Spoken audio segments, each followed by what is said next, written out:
can I move in with my boyfriend if we're not going to live together? And you know what? I think you are misquoting the question. I don't know. Because the question that actually came in, and so our producer is supposed to catch this. I don't know. Okay. Okay, because The question was actually, can I move in with my lover if we're not going to sleep together? Was there a pause between move in and lover? Yes. Okay, our producer is supposed to catch the I went boyfriend. It could have been girlfriend. It was lover. Gender neutral, Okay, but packed with meaning. First of all, let's get a functional definition for the word lover in order to fully understand this So question. we're doing a Webster says? Yeah, Is that Joey, can you give us a functional definition for lover? Oh my gosh, because the connotation that comes to my mind when I hear that word, that's why they clarified at the end of the sentence. it feels like but we're not. It feels like together. this person already knows the answer to this question if they're using language like that. Although maybe if they're lovers and they're not sleeping together, They might be talking. We don't about have to. Yeah. Okay, Joey, functional definition. What is it? A lover is a partner in a sexual or romantic relationship outside marriage. A lover is a partner in sexual romantic a lover is a romantic sexual relationship outside of marriage. Yeah, that's pretty close. Yeah. Yeah, I don't know if the Bible makes too much provision for that. Why don't we answer but let's the question that it seems like they're trying to ask? Yes, cohabitation, right? Yeah, like we're together. Yeah. We're dating. Things are going we're great. Engaged, but we're not married. We're not married. So we're not sleeping together. Yeah, so we're not going to We're just moving in together. we're not ready to actually commit our lives to each other, but we're buying a condo together. But we're willing to share a mortgage or Right. share the rent Yeah. or share groceries. It's like a roommate with some but not all benefits. Yes, it's like practicing for marriage without being married. Yeah. Yeah, I get it. I get it. You want to play house for adults. Exactly. Yeah, I for get an it. extended period of time. I get it. Okay. So that's awkward to kick the other person out. Right. So let me just fly through some facts, some information, and maybe I'll land on some resources that could be helpful for some people. Perfect. Typically, this is the society that we live in. We think that's kind of that's the order of operation, right? But just like in math, if you get the order of operation wrong, you're gonna get the equation wrong. And I think this is one particular element to successful marriages that our society has wrong. So you're saying I shouldn't get my relationship advice from like watching The Friends on rerun or How I Met Your Mother or those dating shows with the jawline guys that date these women who The Bachelor, that's what it's called. Yes, Right. Oh, yes. okay. Yeah. I don't think you should get your dating advice. It's like, what show is he talking From The Bachelor. dating game? I don't know. I literally don't watch this stuff as Bachelor, much as I used to. It just means Kelly's not into this season. That's fine. I'm definitely not. I think I stopped with Ben. Is that a guy? Okay, Sure, Ben was great. a guy? That's Okay. a guy's name. Anyways, I got to answer this question before my time is up. Okay, so the truth is that this is the statistical truth about couples who cohabitate.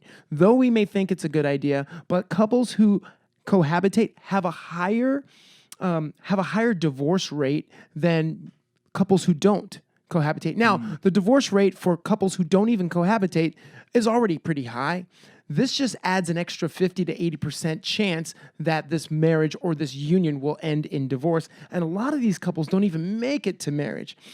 So there's a guy who does a study, or who's done lots of studies. He's an author, and this book is a book that I would recommend highly. His name is Glenn Stanton, and the book is called The Ring Makes All the Difference. Glenn Stanton, and the book is called The Ring Makes All the Difference. And he like quotes a bunch of studies regarding cohabitating couples. A lot of them have to do with men who cohabitate. He says that men are 2 times more violent. You're going to experience twice as much domestic violence in cohabitating relationships, and they're more likely to cheat on partners because that whole commitment thing isn't there, right? You have less to lose when you're not married. And then men typically who cohabitate tend to actually exhibit higher higher risk activities like driving fast or gambling or addictions to alcohol and things like that. And so you really want to look at some of the statistics. And I know that if you're cohabitating, it's really hard to actually measure someone's character or just see the problems in the relationship, because the chemical bond between two people who are having sex, who are even laying next to each other, not even talking about sex, right? There's like chemical, like, I want to use a nerdy term. Is that Go okay? for it. Yeah. It's a chemical called oxytocin, right? That's secreted or released in your brain in order to create a bond between you and another person. That's released in your body whenever you are touching another person. And it makes it very difficult to see the problems in a relationship when that's going on in your brain.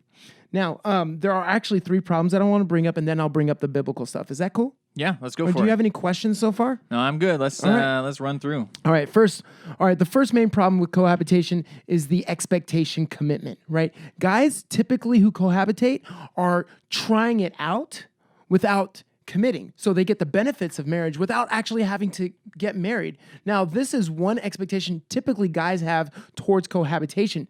Girls typically see cohabitation as a step toward commitment. Like engagement plus. Yeah, we're like getting even closer.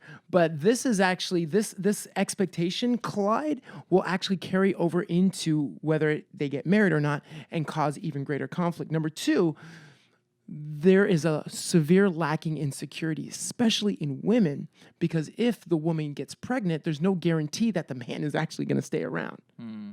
And then third is the oxytocin problem, which I alluded to, is that this bond that happens that keeps you from seeing the problems in the relationship and actually keeps you from seeing that you're probably incompatible. So those are the 3 main problems that I can point out for cohabitation. Now, there are 3 biblical problems if you care about what God has to say, which I definitely do think this person does, or else they wouldn't be texting us. Right, yeah, and even phrasing it of like, "Hey, look, we're not sleeping together. We're not Right. trying to cross that line that God has Yes. given us." Yes. So what if we, Just get as move close in. to that as we can? Let's get as close to that as we can. Okay, so there's 3 problems. Number 1 is that we're called to live a blameless life. Now, not saying that you've done anything wrong, but if you can be blamed for it, right, you've already stepped out of bounds of the kind of character that God has called you to. Psalm 119:1 talks about it.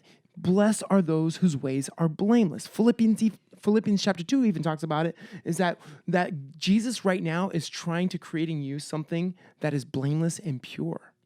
And then, and so you want to actually stay away from any kind of scenario that would cause you to be blamed by those around you. And if you're living with your boyfriend, it's pretty easy to assume that you're probably having sex with your boyfriend or girlfriend. Yeah, like Paul says, don't have even a hint of sexual immorality. Yes, absolutely. Yeah, you don't want a hint of that, right?